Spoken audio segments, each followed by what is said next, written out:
Jadi dalam tempoh saya membina kekayaan tu tuan-tuan, mencari peluang bisnes ni, kita akan menemui banyak kegagalan bila mana kita tak ada ilmu. Jadi antara perkara penting yang saya dapat bila saya follow mentor G100 5G adalah ilmu yang proven. Kenapa saya cakap ilmu yang proven? Bismillahirrahmanirrahim. Assalamualaikum warahmatullahi wabarakatuh. Rabbi shrah li sadri wa yassir li amri wahlul 'uqdatam min lisani yafqahu qawli, amin. Terima kasih Encik Hajar, moderator kita pada pagi ni. Yang saya hormati Tuan Mentor, Puan Mentor, Tuan SJ, Tuan Azam, barisan leader dan tuan-puan semua yang hadir pada pagi ni. Ini pertama kali saya datang dekat Manjung. Saya rasa Manjung ni macam balik kampung sendiri.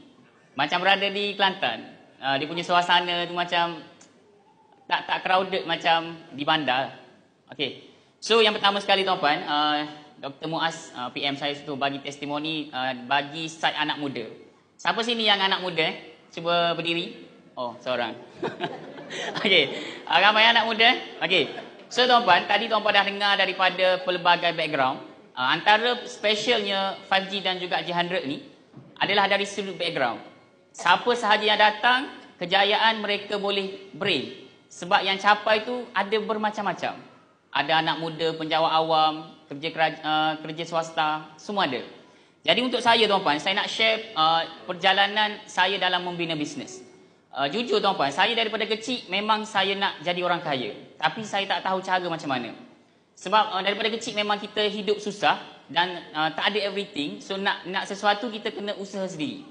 Jadi dalam tempoh saya membina kekayaan tu tuan-puan, mencari peluang bisnes ni, kita akan menemui banyak kegagalan bila mana kita tak ada ilmu. Jadi antara perkara penting yang saya dapat bila saya follow mentor G100 5G adalah ilmu yang proven.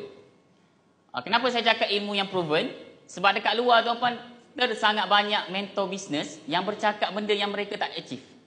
So mungkin tuan-puan buat, mungkin tuan-puan tak boleh dapat apa yang mereka dapat sebab mereka fokus pada bisnes kelas. Tapi yang saya belajar daripada mentor ni, dulu tuan-puan saya tertarik dengan Tuan SJ cakap pasal passive income dan active income. Dulu saya buat bisnes macam-macam lah. So bila buat bisnes ni, kita buat bisnes yang active income. Bisnes yang active income ni tuan-puan, selagi mana kita bekerja, kita masih ada pendapatan.